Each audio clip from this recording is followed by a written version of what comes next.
At a museum, the Ukrainian Prime Minister's children are enjoying the art while a big team of bodyguards keeps an eye on them. When they're ready to leave, they head outside, only to watch their car be hit by a vehicle that appears out of nowhere. After a bodyguard is crushed between two cars, a group of masked men comes out of the new vehicle and opens fire, quickly killing the rest of the bodyguards and even a few civilians. Then they push the minister's children into their car and take off. Soon the criminals are being chased by the Secret Service and the police, causing chaos on the streets. Civilian vehicles get hit and pushed out of the way, leading to many accidents. One of the kidnappers opens fire, which makes the Secret Service cars overturn. An officer fires back at them and hits the kidnapper on the arm, yet he doesn't look bothered. He shoots the cop in return and causes the car to crash too. The siblings scream as the car keeps advancing at crazy speed, moving around corners with dangerous turns. Eventually they find a police roadblock and crash right into it, but this doesn't stop them. As the cops open fire, the criminals drive in reverse until the driver is killed by a shot to the head. One of his partners comes out and quickly shoots all the officers, then he throws the body out and takes over the wheel. Eventually the group reaches the extraction point and the police surround them again. A new firefight ensues and a second criminal is brought down, but the leader survives long enough to get the minister's children in a helicopter. When the wounded man tries to join them, the leader kicks him off before the chopper flies away. At the same time, the Pasilan Liberation Front invades the Chernobyl nuclear power plant, quickly killing all the employees to gain control.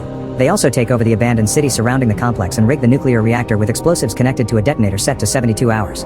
General Topov records a message for the Prime Minister, threatening to blow up the plant if the 227 political prisoners aren't released and calling for the complete and total independence of Pasilan. If his demands are ignored, the children will be killed. Meanwhile, Dr. Colin finishes setting up his lab. When the chopper finally arrives, Colin examines the kidnapper, asking many questions to check on his mental state. It's revealed he was hit by several bullets, yet he isn't in any pain. It turns out he's an experimental next-generation universal soldier or NGU, a type of lab-made super soldier. Colin takes a new arm out of the fridge and chops off the wounded one to replace it.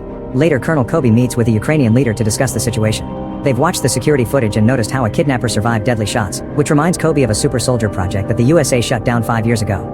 If the enemy has universal soldiers, they'll need something equally powerful to fight them. In Virginia, Dr. Porter opens an old military storage where the last 4 universal soldiers have been kept in cryo-freeze. Because of the emergency in Ukraine, he orders his men to wake the sleeping soldiers up. In the evening, the troops gather in the Joint Forces Command Center in Chernobyl. Porter tells them about the Universal Soldier Program, which managed to bring soldiers back to life using nitrogen-based gas and pituitary augmentation. They improved them to make them faster, stronger, programmable, and erasable. These soldiers could be tortured yet they wouldn't feel a thing. 5 years ago, Porter passed the project to Colin, who took the super soldiers to the next level using gene therapy and cloning research. These NGUs were unstoppable killing machines, and one day they murdered 12 employees in a government building. The project was shut down, but one day someone broke in and stole one of the units. They believe it was Colin, who left the army to work as a gun for hire in Eastern Europe.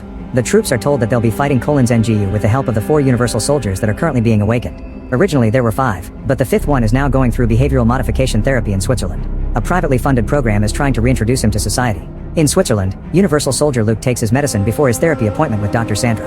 He can't remember anything from his past, yet he feels ashamed for what he's done. Afterward they go to a restaurant, where Luke sees a man ask the waitress something and she answers by pointing at him. When the man approaches, Luke immediately starts beating him up, destroying many tables in the process. Sandra asks him to stop to no avail, so she has to block him physically to calm him down. Together they leave the restaurant before the police arrive. At the nuclear plant, Topov forces Colin to inject him and all his men with microchips that will prevent NGU from attacking people in his own team.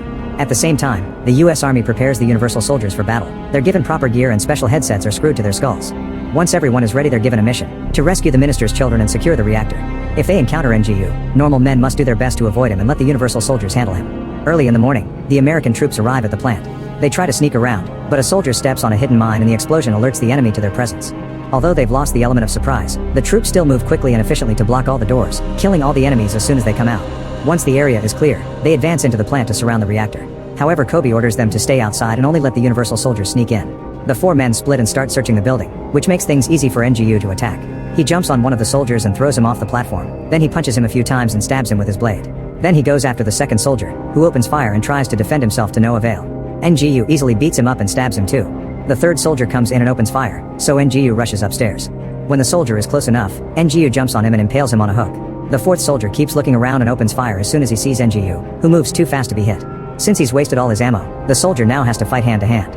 Unlike his partners, he manages to land a few punches, but NGU is still much faster and stronger. The soldier is soon easily overpowered and choked to death. Kobe tries to tell the normal soldiers to retreat, but the message doesn't arrive.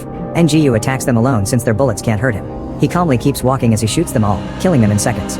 When he encounters a survivor, he quickly beats him up. Bert manages to run away and discovers that the general is down, so he tries to call headquarters for rescue.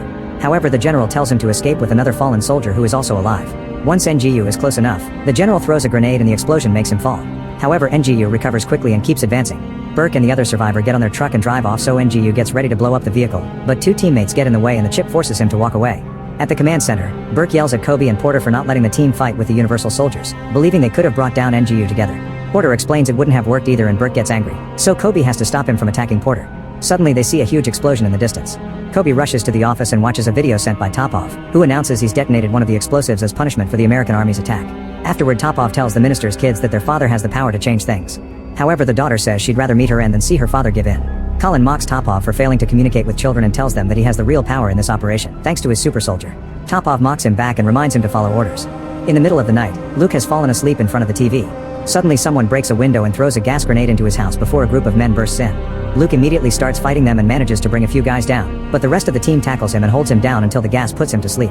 Moments later, Luke wakes up strapped to a chair in the command center. Porter tells him that Sandra has authorized this and assures him he's among friends. After asking Luke a few questions to confirm he's mentally well, Porter injects him with a special serum. Then Luke is put on a treadmill to run some tests and Sandra is worried that this may backfire since Luke has been through hormonal therapy. When it's time to pump it up with more chemicals, Sandra stays by his side because she's the only one he trusts. After that is done, Luke receives one more injection and is given a gun to test his reflexes. He shoots the practice target with perfect precision, proving that his soldier instincts are back. Meanwhile, Kobe and Burke look at aerial pictures of the plant and Burke points at some pipes that can be used to get inside. Kobe authorizes him to go on a recon mission but tells him not to engage with NGU. After gearing up, Burke carefully sneaks around the plant. There are a few guards in the area, but Burke approaches them from behind and quickly brings them all down without making a single noise. One guy manages to see him anyway, so Burke has to fight him. Thankfully, he can kill him without issues. Now he can reach the pipes and start crawling into the building. When he reaches the reactor, he installs a camera so the command center can study the explosives. Burke wants to deactivate them, but Kobe doesn't want to risk an encounter with NGU and tells him to only rescue the kids. NGU is now patrolling the area, so Burke waits until he's gone to move again. He continues to sneak around and always stays hidden until people are out of the way to keep moving. When his microphone picks up a female voice, the technician at the command center uses it to help him navigate the area. In the meantime, the minister says he refuses to negotiate with terrorists. His wife is furious and yells at him for putting their kids at risk, saying she'll never forgive him if something happens to them. The minister then makes an announcement on national television explaining that he's decided to release 100 prisoners in exchange for the detonator being shut down. In the neighboring room, he discovers that Andrew has cornered the kids. Andrew thinks Luke looks familiar from the old days, but his memories aren't clear enough to remember the details. When he moves to attack the siblings, Luke kicks him and the kids use the chance to run away. The super soldiers then start fighting, throwing each other all over the room as they destroy the furniture and even a wall. Both of them attack with their mighty strength, causing them to fall down the stairs. This doesn't interrupt the battle. They keep breaking furniture, another wall, and eventually they fall through the window. When Andrew tries to jump on Luke to finish him, Luke grabs a metal tube and stabs Andrew in the head. Since Andrew is still alive, Luke steals a gun from a body and inserts it in the tube to blow up Andrew's head. Afterward, Luke is too weak to continue, so he injects himself with emergency serum, which gives him another 20 minutes to act. He finds the kids hiding inside and tries to rescue them, only to be attacked by NGU. After quickly bringing Luke down, NGU starts chasing the siblings. However, Luke manages to catch up to him and attacks him, only for Luke to easily bring him down again. When NGU enters the next room, he sees the kids and gets ready to kill them, but Luke stops him once more. NGU finally accepts that Luke won't surrender and agrees to fight him properly. At first it appears that NGU has the upper hand and he smugly stabs Luke with his blade, unaware that he's also a super soldier. Of course, Luke keeps on fighting and NGU slashes his neck. This is still not enough to stop him. Luke grabs a metal rod and impales it in NGU's neck to defeat him. Then Luke runs away with the kids, so they don't see NGU removing the rod to recover. When the group tries to reach the reactor, NGU attacks again. There are only a few minutes left on the detonator, so Luke only fights him enough to distract him before running to the reactor. NGU follows him and a new battle begins right next to the explosives. In the struggle, Luke manages to grab the detonator and insert it in NGU's clothes before pushing him. Both men fall off the balcony and roll on the ground until they're falling out of the building too. Outside, Luke is too weak to move and collapses.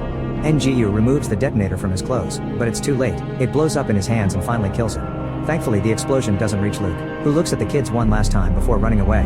Soon the army arrives and rescues the siblings. They also pick up the bodies for research. Later in Virginia, Porter has fixed NGU and cloned him several times to have his own super army. Make sure to subscribe and turn on notifications so you can watch more videos like this. Thanks for watching.